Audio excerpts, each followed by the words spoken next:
Guys, thank you so much for joining me today. Today we're talking about all about masks today. Masks have been around for thousands of years, having deep spiritual roots in cultures all across the world. From tribal Africa to feudal Japan. Masks have been historically used for rituals, religious ceremonies, and even to channel spirits. So are these beliefs real? Can masks actually connect us to the spiritual realm? Today, we're going to answer these questions and a whole lot more. Let's get started. So guys, we have to realize what masks really are. See, most people believe that masks are harmless and fun face coverings that you wear for Halloween and other social events. And that's true, but it's a very minuscule amount of truth. The real actual truth is masks are spiritual channels for foreign spirits to enter you and influence your behavior, possibly completely take you over. You can feel this when you put on a mask and look in the mirror. You're going to sense a difference in your energy, and you're going to begin to take on the characteristics of the mask that you're wearing. And the thing is, this is not in your head. This is actually a foreign spirit coming into you, being channeled by this mask. You are quite literally becoming someone else or something else in real time.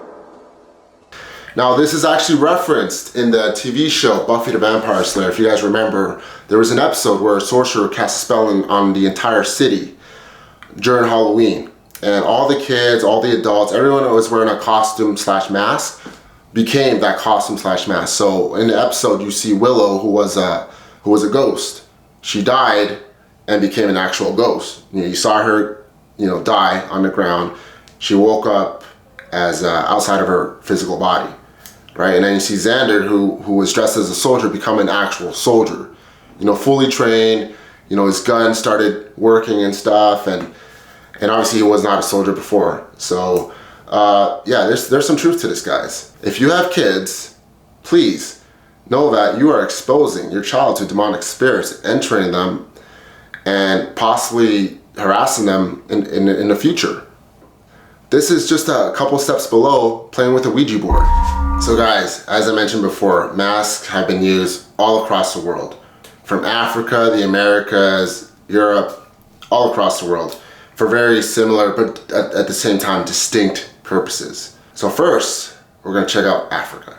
So when it came down to masks, what they were made of was extremely important for tribal Africa. Most masks were made out of wood, almost all of them. But the main component here that differentiated the masks from each other was the additional decorations. What were these additional decorations, you might be asking? They were animal hair, teeth, horns, as well as feathers. These decorations, the reason why they were picked was because they were believed to channel the properties of these animals to the mask. And these masks, if you look at them, they look really strange. Very, almost like they're random, right? Like they're made up. These mask designs are not random. These designs, they're based off what the spirit actually looks like. Now you might be wondering, how would these people actually know what these spirits look like? Well, there were detailed descriptions that the shamans witnessed during dreams / visions when they were journeying through the spiritual realm. So what's the purpose of these masks, you might be asking? These masks are used for rituals, where an initiated member of the tribe puts on the mask, goes into trance, and is completely cut off from the physical realm. They are taken over by the spirit, and then they do things that no normal human can do. This is actually referenced in the movie The Mask. With Jim Carrey, he finds that green mask that represents Loki, the god of chaos and mischief in Norse mythology. He finds it, he puts it on, and then he becomes this cartoony, crazy thing, human I guess you could call it, character thing that can use magic to manipulate his reality and do all sorts of things. Make things appear, disappear, change costumes, change its appearance, shapeshift, all sorts of things, right? So this is very similar to what happens during these voodoo / Ifra / African religious ceremonies. All right, guys, so let's elaborate a little bit more to what these rituals are and what exactly is happening here. So these rituals are masquerades. So a masquerade is when someone puts on a mask to hide their identity to participate in a performance that has symbolic meanings. So in Nigeria, there is this tribe called the Igbo tribe, which is one of the largest tribes in the country. And they have a performance, a ceremony called the Manwu, which is where males, only males, that are part of an exclusive secret society put on a mask and costume that is brightly colored to invoke ancestral spirits, to ask for favors, etc. Once the performance is done, the mask is then put away in a secret location, never to see the light of day until the following performance. This is because the spirit needs to rest. Okay, because in African culture, masks do not only represent the spirit, they are the spirit. This is referenced in the TV show Goosebumps, where in the episode, The Haunted Mask, you see a girl that, she puts on a mask, it takes her over, she can't take it off, it becomes her. But at the end of the episode, she's in a room with all these masks, and the masks come alive. Okay, no one's wearing them, they just float off the wall, the table, and they start chasing her, literally chasing her outside of the house that she's in. There's some truth to this, guys. You're playing with fire if you're messing around with these masks. On a side note, guys, this is a little bit off tangent, but this is something that needs to be discussed. So masquerades are being performed by musical artists all the time. Okay, these concerts that the masses love, these modern day concerts, are very similar to the ceremonies that are occurring in these African rituals. Okay, music is playing, costumes are worn, masks are worn, and evil spirits are being channeled by the artists, evil deities are being channeled and invoked during these ceremonies to feed on these thousands of fans that came to support the artists that they love. Okay, unknowingly, all right? Because the biggest difference here versus the African rituals versus these concerts is that in the African rituals, the people attending these ceremonies are willingly attending these ceremonies, and they know exactly what's going on because it's their religion, it's their beliefs. The people attending these concerts have no clue what's actually going on. And in turn, they're being fed on by these evil spirits. Their energy is being fed on. There's countless stories of concert goers, like for example, Taylor Swift last year. Many of her fans claimed to have amnesia after her concert. Another concert, Travis Scott, right? I've actually been to a Travis Scott concert. I'm gonna tell y'all a personal story. So I remember way back in the day, this is 2016 when he first came out. I went to one of his concerts, and I just remember people were overdosing. There was fights at the end of the concert during the coat check. People completely tore apart the coat check and were stealing coats, right? I've never been to a concert ever in my life where it was so chaotic. Right? In hindsight now I know it's because he was invoking demons to rise up amongst us and feed on us and also influence the behavior of the concert goers. So anyways, going back to what I was saying, Beyonce openly admitted, guys, that she channels spirits during her concerts. I'm gonna play a clip real quick. Before I performed, I raised my hands up, and it was kind of the first time I felt something else come into me, and I knew that was gonna be my coming out night for the BET Awards. Beyonce has even dressed up as Oshun, the goddess of love and abundance in the African religion of Ifa. You look at artists like Lady Gaga, no comment. You look at artists like Kanye West, no comment. Right? So guys, we gotta wake up. We gotta wake up to what's actually happening at these concerts and what these magicians, because they're not artists, these are magicians, they know exactly what they're doing. Guys, if you're loving this knowledge I'm imparting for you, please like, comment, and subscribe. A whole lot of research goes towards these videos, and at the end of the day, I'm just trying to help people. So thank you so much. Thank you for your support. Peace. All right, so our next topic, we got the Americas.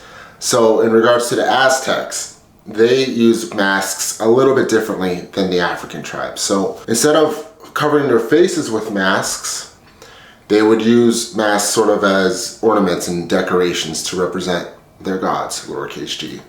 So, and these masks, instead of being made out of wood and fur and all that stuff, they were made out of precious metals and precious stones, such as jade, turquoise, obsidian, even gold. Gold masks were not uncommon. They had a practice where they would bury their noble class wearing elaborate masks made out of precious metals to help protect them in the afterlife from evil spirits. So guys, when it came down to the Aztecs, these boys did not mess around. Okay, they had some sort of fetish when it came down to skulls. So they used to make masks out of skulls from captured soldiers or slaves or sacrifices, and they would paint these skulls with elaborate patterns and precious stones and give these skulls as offerings to their goddess of death, Mictlantecuhtli. And in return, Mictlantecuhtli would give them blessings. And the Aztecs used to give so many skull offerings that they had entire city walls built from offered skulls. It was so terrifying, the sight, that when Cortez came from Spain to take over Mexico, or the Aztec Empire, he saw these massive walls of skulls, probably thousands of skulls. He didn't think they were real. And then he found out they were real, and he was like, whoa, these dudes are savages. So this is where sugar skulls came from. So if you know about sugar skulls, that's the Day of the Dead. People create skulls from sugar and decorate them and offer them to their ancestors. This is where the belief stemmed from. It came from the Aztec belief of collecting skulls, offering to this deity, Mictlantecuhtli, and receiving blessings from her. But now they're made out of sugar instead of actual skulls. Alright, so our next stop, we're going to check out the European masks. So back in the 15th century, there used to be something called masquerade parties. Okay, so these were parties that high society, the upper echelons of society would attend. So these would be like royalty, doctors, engineers, aristocrats, the who's who of society would attend these parties. So they would go to a secret location and wear masks. And you've seen these masks before. They look like, those Illuminati masks where like they just cover their eyes, and maybe it's covered half the face, or stuff of that nature, okay? So at these parties, you wouldn't know anyone's identity.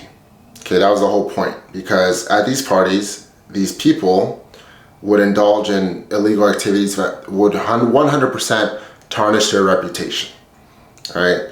So these would be like consuming drugs and alcohol, adultery, same-sex relations, prostitution, gambling, even satanic rituals, all under the guise of a mask. So for the following day, they could return to their normal life and not be found out for their degeneracy. And it was so bad that even priests and nuns used to attend these parties. Savage. Alright guys, so during the bubonic plague, doctors wore something very interesting. So they would wear a mask that had a beak with glass eyes. So the whole ensemble was like, they had a black hat with the mask, and then black robe, black gloves, black boots, everything. So literally they look like demons. So the reason why this mask had a huge beak was because the beak was full of herbs. So the herbs would sort of filter out the air instead of it smelling like decaying death, right? Because they actually believe that the disease came through the air. They thought that it was transferred through the air, through the decaying corpses. They would wear this. They had a stick with them as well, so they wouldn't actually touch the patients. They would remove the clothes with the stick.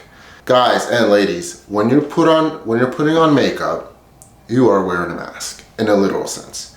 The word mascara originates from the Italian word mascara, which means mask, okay? Because when you put on makeup, you are quite literally making up what you look like. You are making up your ideal look. You are masking what you truly look like. You are masking who you truly are. La Mascara de tu Alma. Masks have been intertwined with Mexican wrestling for decades, receiving inspiration from their Aztec roots.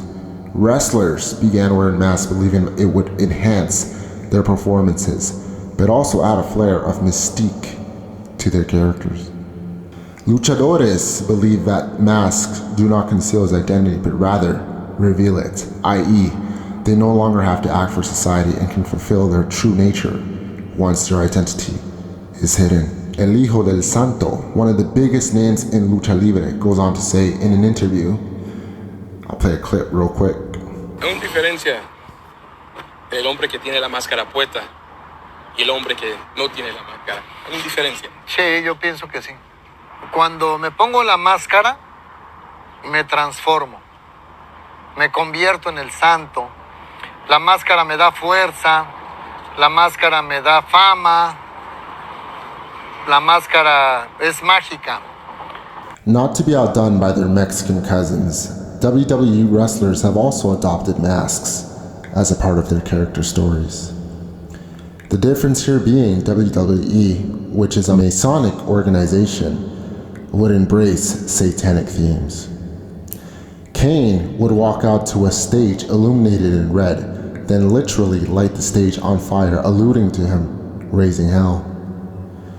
Bray Wyatt would wear a mask of a demon clown who had supernatural characteristics. The Fiend was presented as having unnatural endurance and strength. He would walk out with a lantern that was a representation of Bray Wyatt's severed head.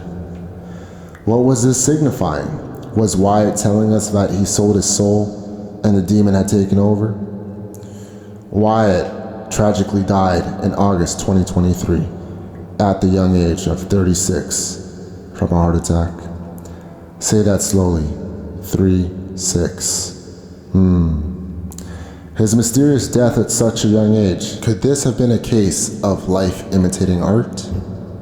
Could Bray actually have been possessed by a demon that called to collect his... I guess we'll never know. The whole world's a stage and everyone's an actor. Guys, I really love this quote because it is 100% true. These are wise words being spoken. Okay, so the Japanese, they have this belief, this philosophy that everybody wears 3 masks at all time.